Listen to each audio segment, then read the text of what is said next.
He was football's first true global superstar. Before branding, before agents, before social media, turned athletes into icons. George Best didn't just play the game. He redefined what it meant to live it. Equal parts genius and self-destruction, he became a symbol of brilliance, excess, and the fragile line between them. George Best was born on May 22, 1946, in Belfast, Northern Ireland, a city marked by division, hardship, and resilience. Raised in a working-class Protestant family, his childhood was simple, grounded, and shaped by routine. His father, Dickie Best, was a shipyard worker and a passionate football fan who recognized early that his son possessed something rare. His mother, Anne, adored him deeply, offering warmth and support that would remain one of the most stable influences in his life. But stability wouldn't define George Best. From the moment he could walk, he had a ball at his feet. The streets of Belfast became his training ground. Uneven surfaces, tight corners, unpredictable obstacles. It was here that he developed his signature style. Close control, quick turns, balance under pressure. He didn't just move past defenders, he slipped through them, as if bound by a different set of physical laws. People noticed. Friends would later recall that even as a boy, George didn't play like others. There was something instinctive about his decisions, and effortless creativity. He wasn't taught flair, he invented it. At 15, his life changed forever. A scout working for Manchester United spotted him and sent a message to the legendary manager Matt Busby. "I think I've found you a genius." It was a bold claim, but one that would soon prove prophetic. Leaving Belfast for Manchester was a culture shock. George was shy, introverted, and deeply attached to home. The scale of the club, the expectations, the unfamiliar city, it overwhelmed him. Within days, he ran away, returning to Belfast in quiet panic. For a moment, it seemed the story might end before it even began. But Manchester United didn't give up on him, and neither did destiny. He returned, this time with more resolve. Under Busby's guidance, George slowly adapted. The club itself was rebuilding, still recovering from the devastating Munich air disaster that had claimed the lives of players and staff. There was a sense of unfinished business, a quiet determination to rise again. Into this environment stepped a teenager who would soon carry that hope forward.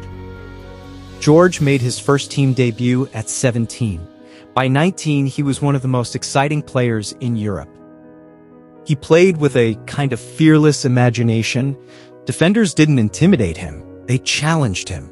He attacked them directly, dribbling at speed, shifting direction with impossible balance, leaving players grasping at air. Fans came not just to watch matches, but to witness what George Best might do next.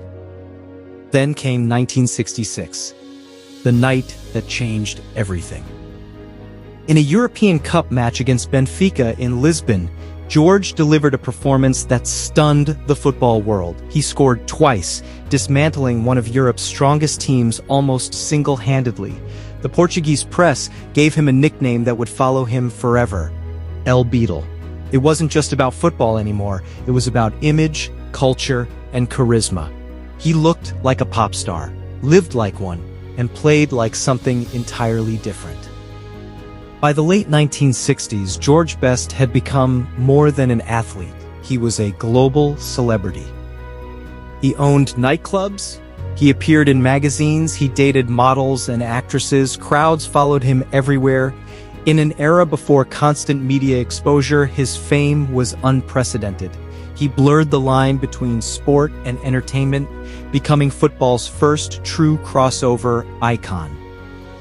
And yet, on the pitch, he continued to deliver. In 1968, at just 22 years old, George reached the pinnacle of his career.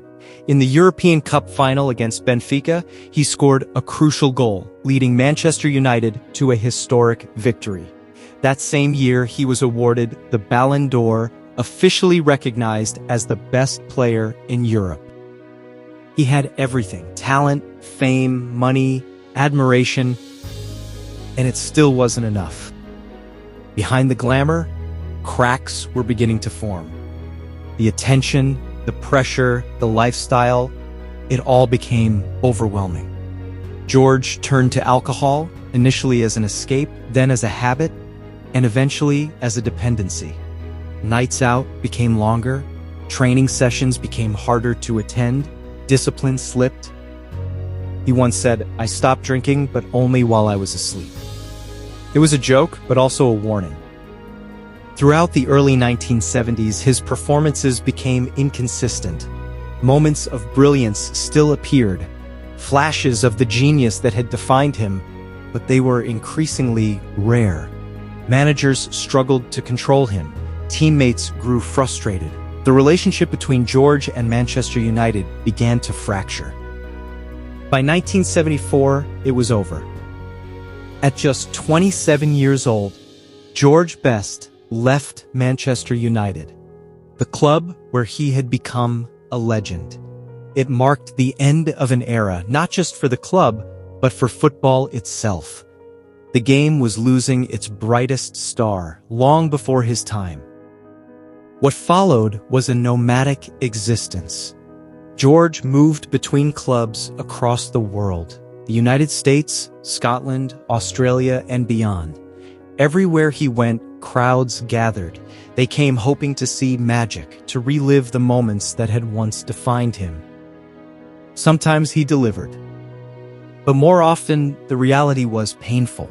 The pace had slowed, the consistency was gone, the lifestyle had taken its toll. Off the pitch, his life spiraled further, alcohol addiction deepened, relationships collapsed, financial troubles mounted despite the fortune he had earned, legal issues followed, arrests, controversies, public incidents that only added to his legend but eroded his life.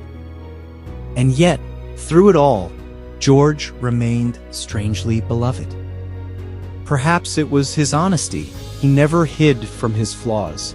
He spoke openly about his struggles, his regrets, his inability to control himself. There was no pretense, no carefully managed image. What people saw was what they got.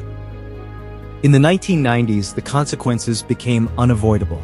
Years of heavy drinking had caused severe liver damage. His health deteriorated rapidly. By 2002, he required a liver transplant, a life-saving operation that offered him a second chance. For a while, it seemed like redemption might be possible. But addiction is not easily defeated. Despite medical advice and public scrutiny, George returned to drinking. It wasn't rebellion, it was dependency. His condition worsened, and his appearances became increasingly fragile. The once unstoppable athlete was now visibly struggling, his body unable to keep up with the life he had lived. Yet even in decline, he remained captivating. Interviews revealed a man who understood his own story, who could look back with clarity, humor, and sadness. He knew what he had lost. He knew what might have been. In November 2005, George Best died at the age of 59. The response was immediate and global. Tributes poured in from across the football world and beyond. In Belfast, thousands gathered to pay their respects. Streets filled with fans, many of whom had never seen him play live, but felt connected to his story. Because George Best was never just about football. He was about talent. Raw, undeniable, once-in-a-generation talent. He was about fame, its power, its allure, and its consequences. And he was about humanity, flawed, vulnerable, and deeply real. Today, his legacy lives on. Statues stand in his honor. George Best Belfast City Airport bears his name. Generations of players study his highlights, trying to replicate the magic that came so naturally to him. But his story is also a warning. In a modern world where athletes are managed, protected, and guided, George Best stands as a reminder of a different era, one where brilliance was often left unchecked, where genius came without guardrails. He once said, "If I had been born ugly, you'd never have heard of Pelé." It was bold, arrogant, unforgettable, just like him. But beneath the humor was something deeper, an understanding that his story was as much about image as it was about ability. George Best changed football forever. He made it glamorous, he made it global, he made it human. But more than anything, he lived it, completely, recklessly, and without compromise. A boy from Belfast who conquered the world. A superstar who had everything. A man who couldn't escape himself. In the end, George Best wasn't just one of the greatest footballers of all time. He was one of the most unforgettable lives ever lived. Henry Louis Aaron was born on February 5, 1934, in Mobile, Alabama, a place where the air was heavy with heat and the weight of inequality pressed quietly but constantly on everyday life. This was the Jim Crow South, where segregation wasn't just a social custom, it was the law.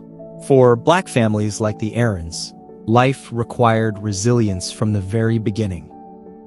Hank grew up in a modest household. His father worked hard, taking on whatever jobs he could find, while his mother kept the family grounded with discipline and care.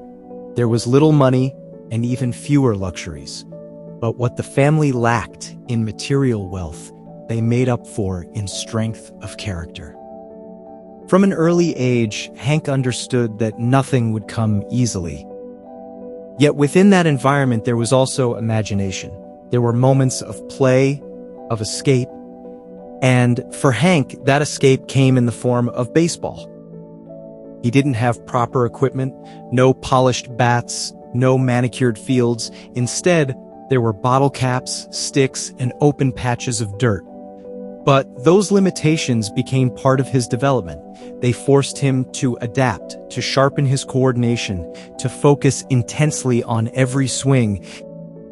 Hour after hour he practiced, not because anyone told him to, but because something inside him demanded it. Neighbors began to notice. Coaches took interest. There was something different about the way Hank played. He wasn't just talented, he was consistent, focused, determined in a way that didn't need to be announced. As he grew older, that quiet determination turned into undeniable skill. By his teenage years, Hank Aaron had become one of the most promising young players in his area. But the path forward was not straightforward. Major League Baseball, though slowly integrating, still offered limited opportunities for black players. So Hank turned to the Negro Leagues. Joining the Indianapolis Clowns was a defining step. It was his first real taste of professional baseball, a world filled with extraordinary talent and equally extraordinary challenges. The travel was grueling, the accommodations were often poor, and the reality of segregation followed them from city to city. But the baseball itself was brilliant. The Negro Leagues were home to players who played with creativity, flair, and deep pride. They had been denied access to the major stage, but they refused to let that diminish their excellence. Hank absorbed everything around him. He learned from older players who had spent years perfecting their craft under difficult conditions. He studied pitchers, adapted quickly, and began to refine his own style. His swing, though unconventional, was powerful and efficient. And it didn't take long for the wider baseball world to take notice. In 1952, Hank's contract was purchased by the Boston Braves organization. Soon after, the team relocated to Milwaukee, becoming the Milwaukee Braves. It was an opportunity, but also a test. 2 years later, in 1954, Hank Aaron made his Major League debut. The transition into Major League Baseball was not simply about adjusting to a higher level of competition. It was about navigating a space that was still deeply divided. Though Jackie Robinson had broken the color barrier just 7 years earlier, the environment remained hostile. Black players often faced discrimination from fans, isolation from teammates, and unequal treatment in everyday situations, from hotels to restaurants. Aaron encountered all of it, but he didn't let it define him. He chose a different path, one of quiet excellence. Rather than respond outwardly to hostility, he focused inwardly on his performance. He trained harder, studied more, played smarter, and slowly, steadily, he began to rise. By the late 1950s, Hank Aaron had established himself as one of the premier players in the league. His ability to hit for both power and average made him a rare talent. He wasn't just a slugger, he was complete. In 1957, everything aligned. Aaron delivered one of the finest seasons of his career, leading the Milwaukee Braves to a World Series championship. Along the way, he earned the National League Most Valuable Player Award, a recognition of not just his statistics, but his impact on the game. It was a moment of validation. But Hank Aaron was not driven by moments, he was driven by consistency. As the years passed, he continued to produce at an elite level. While other players experienced fluctuations, Aaron remained steady. Season after season, he delivered results. His numbers began to accumulate in ways that were impossible to ignore. Home runs, hits, runs batted in, each one adding to a growing legacy. Yet outside the ballpark, America was undergoing profound change. The civil rights movement was challenging the very structures that had shaped Hank's early life. Leaders like Martin Luther King Jr. called for justice and equality, while millions marched, protested, and demanded change. Aaron was not a public activist in the traditional sense, but his presence carried meaning. Every time he stepped onto the field, he represented progress, representation, possibility. And then, as the 1960s turned into the 1970s, a new narrative began to take hold.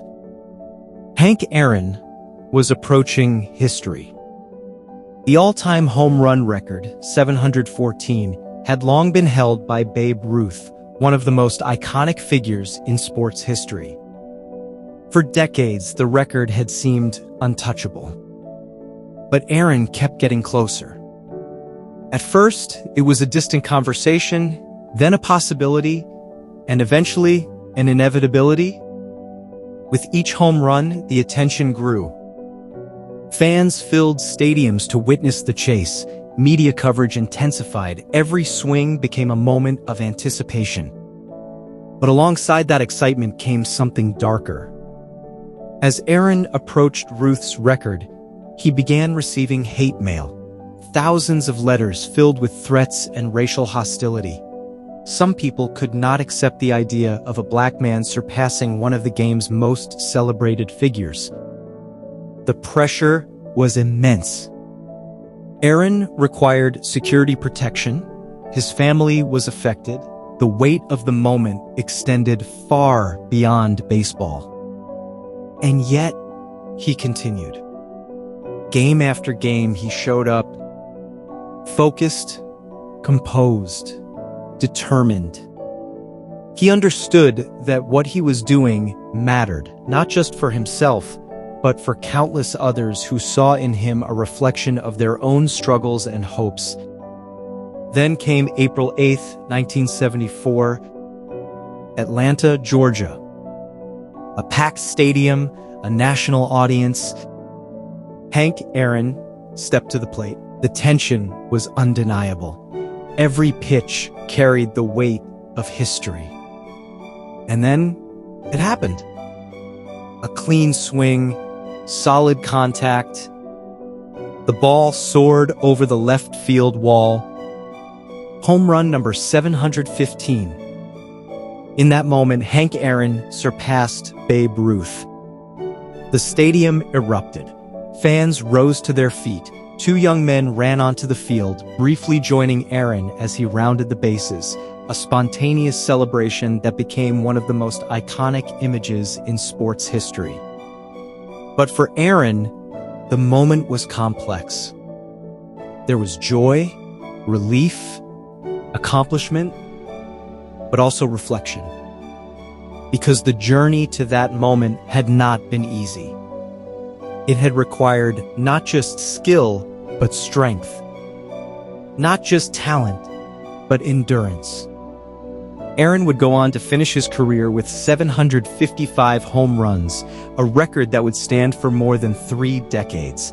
But even beyond that, his statistical achievements placed him among the greatest players the game has ever known. More than 3,700 hits. Over 2,200 runs batted in. A career defined not by peaks, but by sustained excellence. After retiring, Aaron transitioned into a new role, one focused on impact beyond the field. He worked within baseball organizations advocating for diversity and opportunity. He supported initiatives aimed at helping young players, particularly those from underrepresented communities. He understood that access mattered. That talent alone was not always enough, and he committed himself to helping open doors for others. In interviews, Aaron often reflected on his journey, not with bitterness, but with honesty.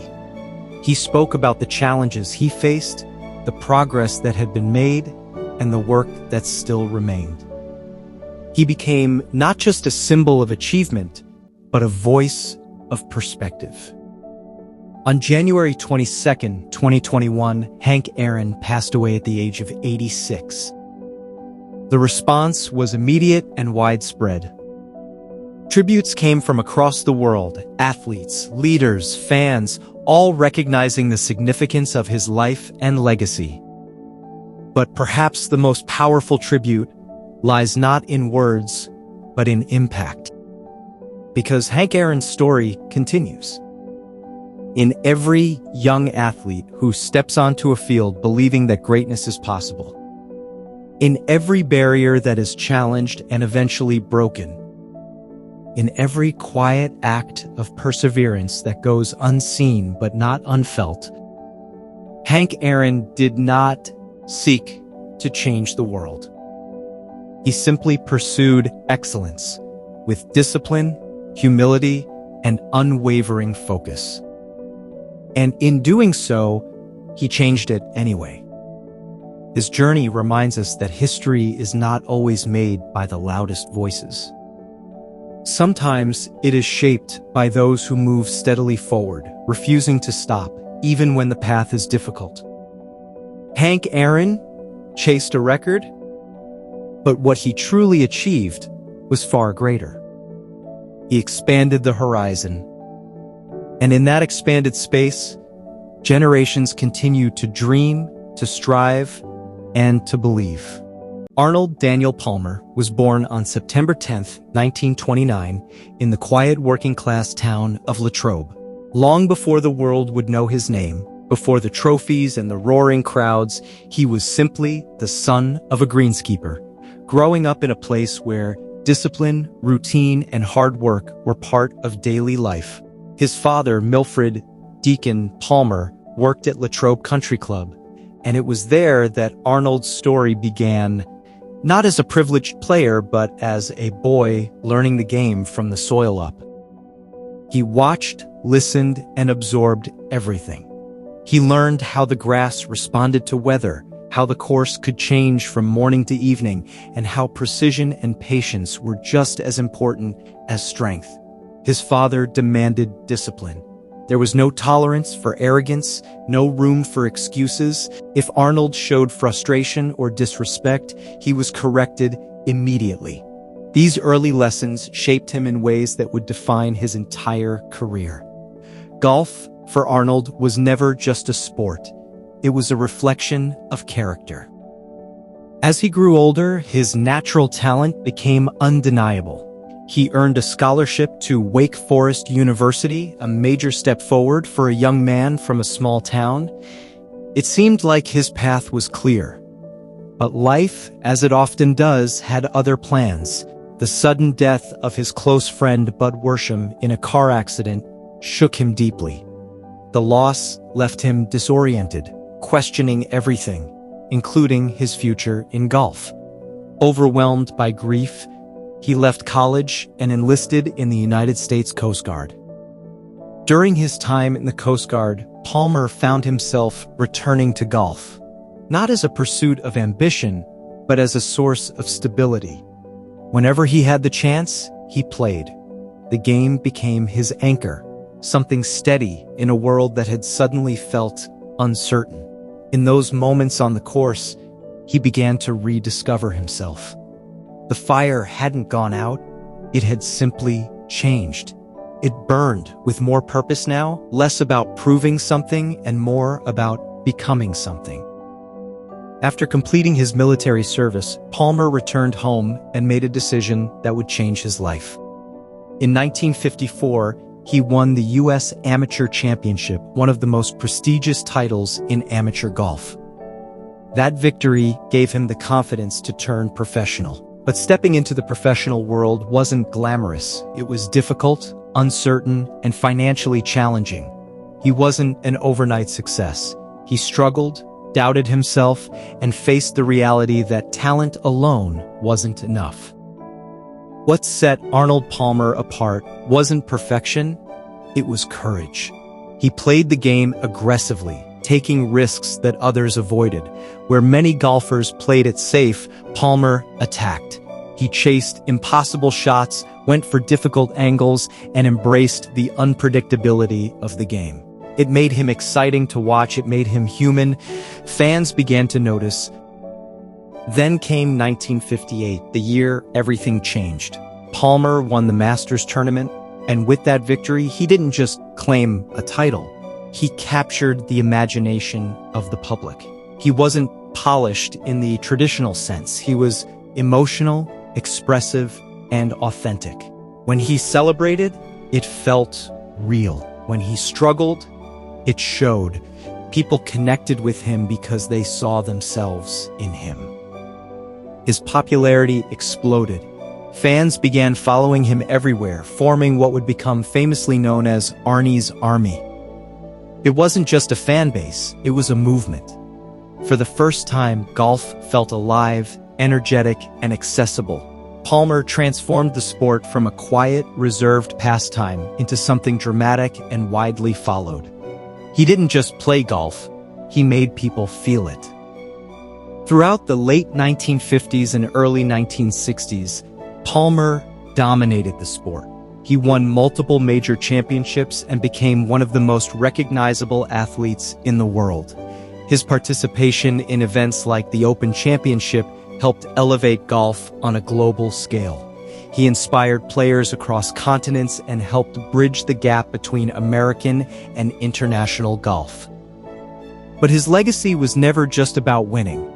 Palmer understood something that few athletes of his time did. Connection mattered. He treated fans with respect, signed autographs endlessly, and made people feel seen. He carried himself with humility, never forgetting the small town that raised him or the lessons his father taught him. Even at the height of his fame, he remained grounded.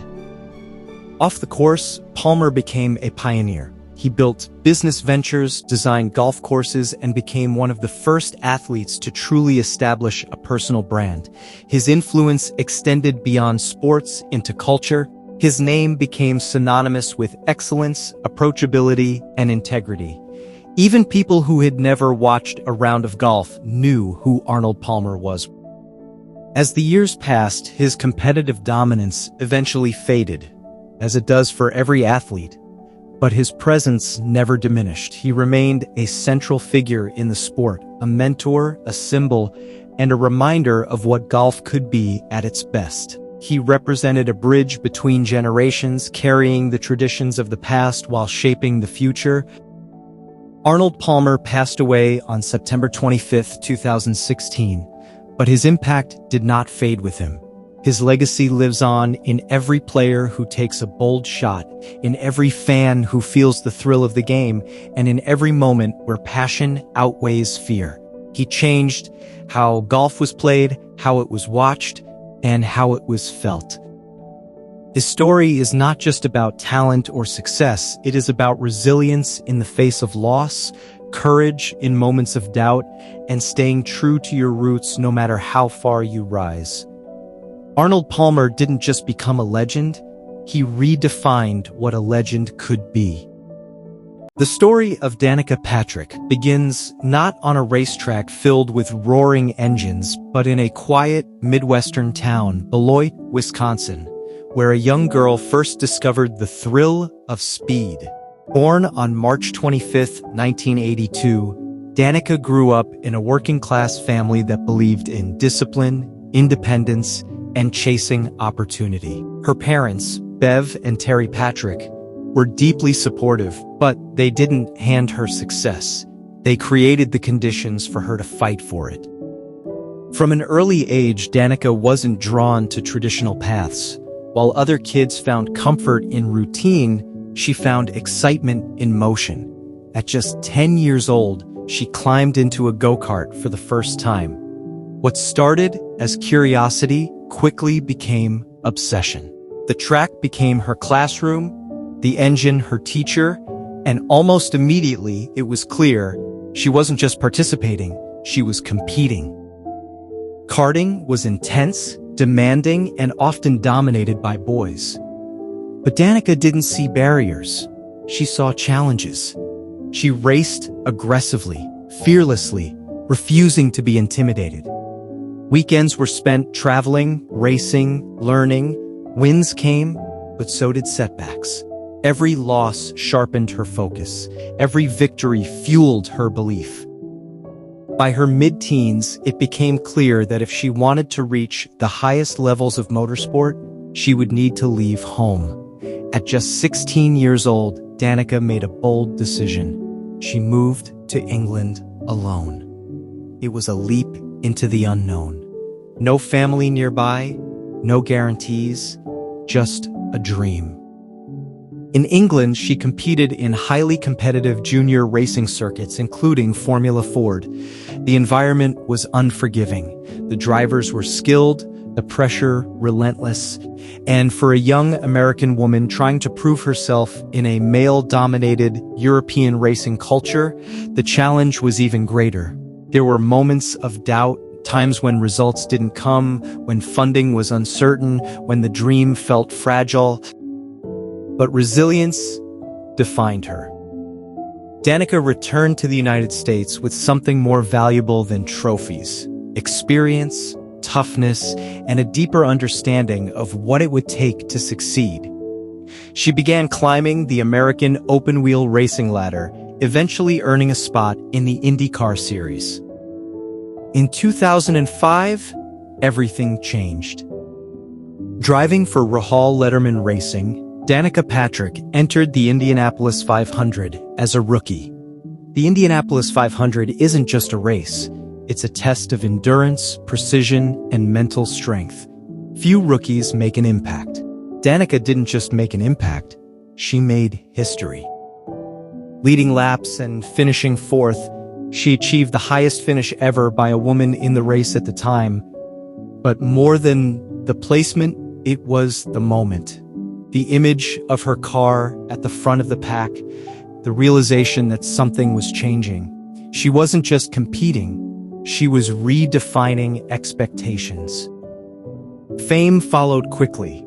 Media attention surged, sponsorships grew, but with recognition came scrutiny.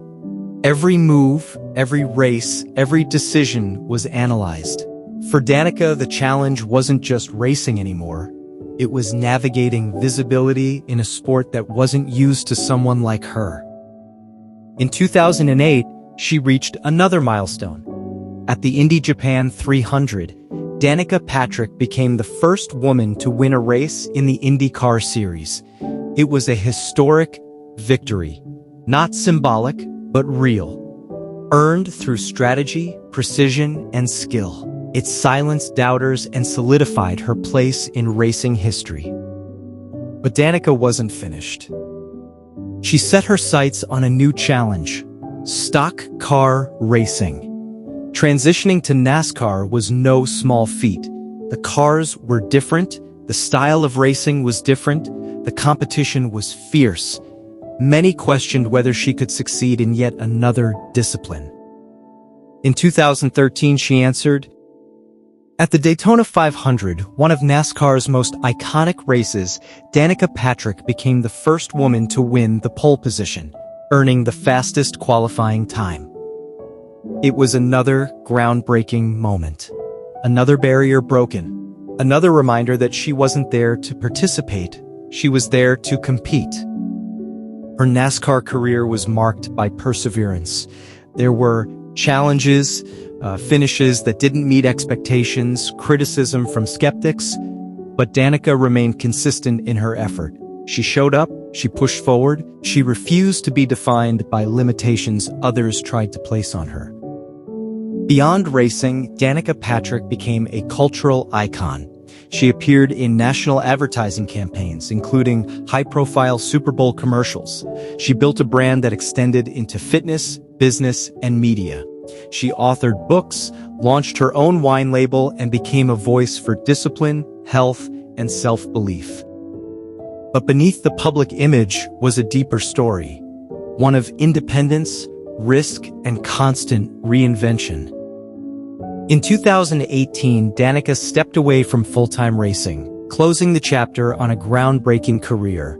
Her final races, including the Indianapolis 500 and Daytona 500, were symbolic, a return to the stages where she had made history. It wasn't an ending defined by decline, but by choice.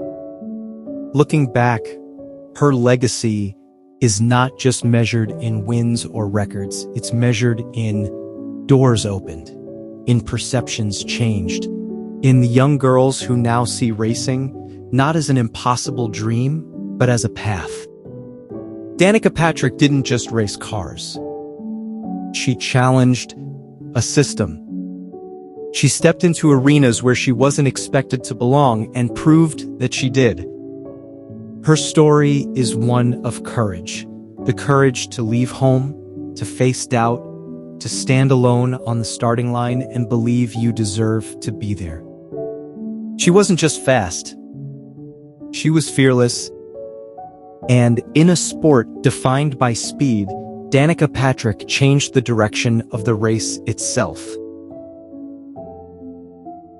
The story of Shaquille O'Neal begins long before the arenas, the championships, and the global fame. It begins in Newark, New Jersey, on March 6, 1972, a city marked by hardship, where opportunity often came disguised as struggle.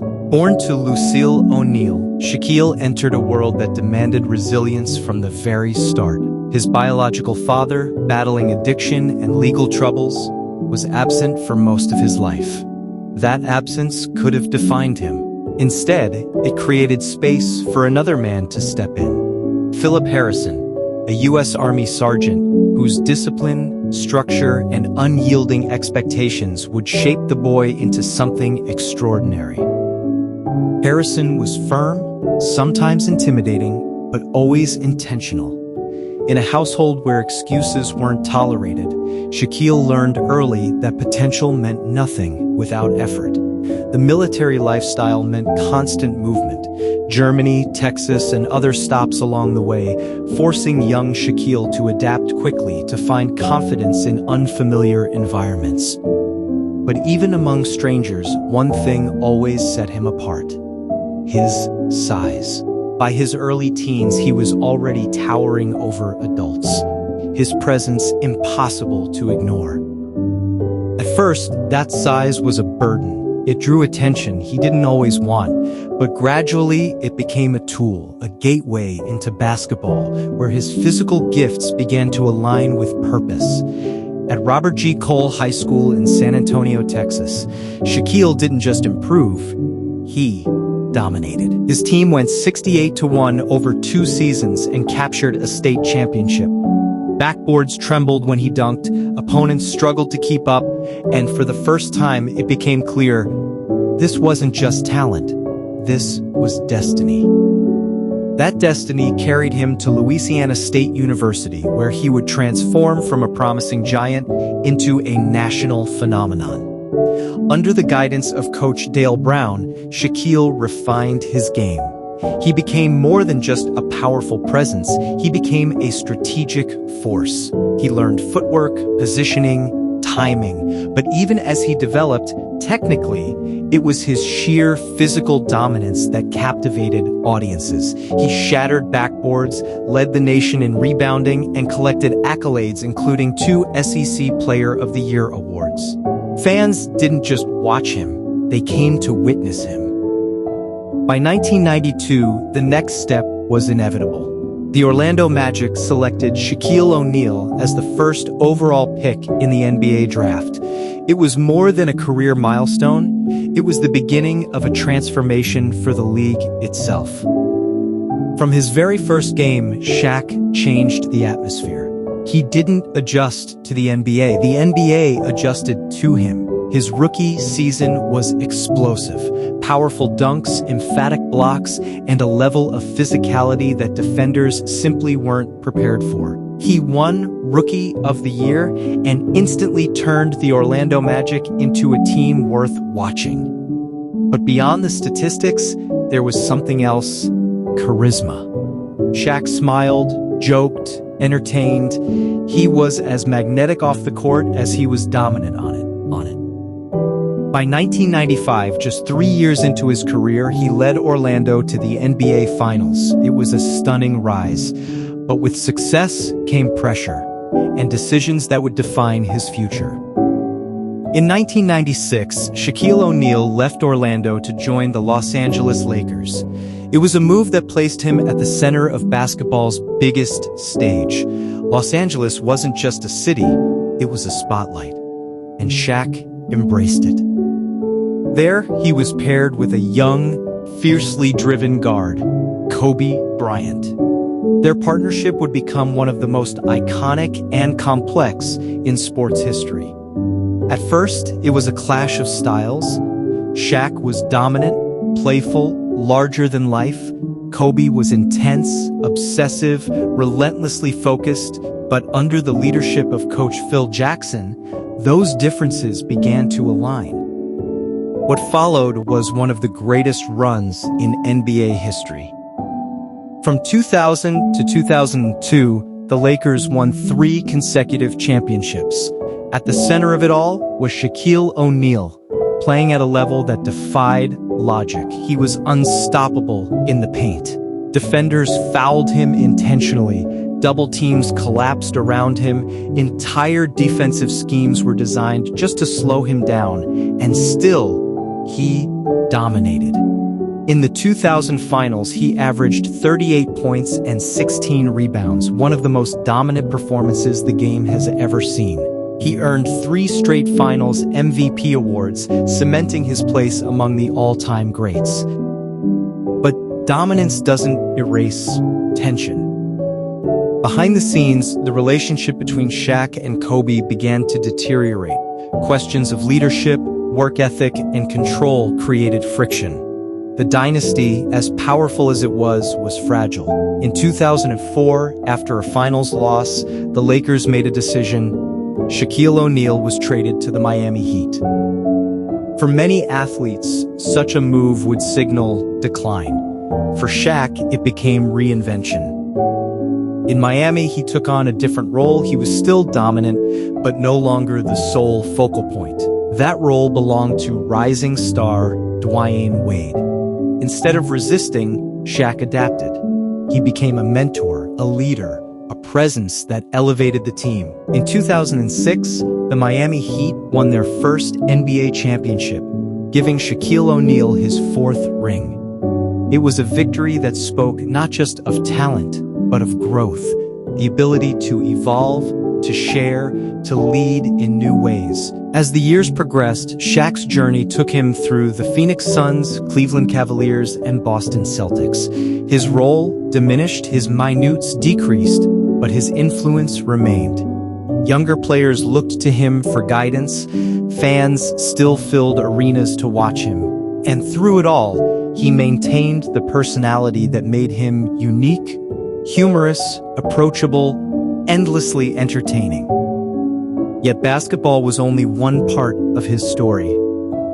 Shaquille O'Neal understood something many athletes don't, that the game doesn't last forever. He built a life beyond it. He ventured into music, releasing rap albums that achieved commercial success. He appeared in films and television, embracing his larger-than-life persona. He became a savvy businessman, investing in franchises, technology, and brands. He earned a doctorate in education, demonstrating a commitment to personal growth that extended far beyond the court. And perhaps most importantly, he gave back. Influenced by the discipline of his stepfather and the struggles of his childhood, Shaq developed a deep sense of responsibility. Stories of his generosity became legendary, paying for strangers' groceries, supporting communities, helping those in need without seeking attention. In 2011, he announced his retirement from basketball. It marked the end of an era, but not the end of his impact. Transitioning seamlessly into media, Shaquille became a central figure on Inside the NBA. There, alongside fellow analysts, he brought insight, humor, and authenticity to millions of viewers.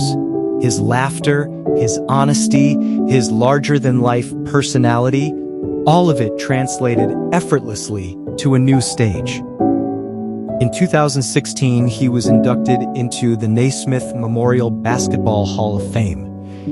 It was a moment of recognition, a celebration of a career that had changed the sport forever.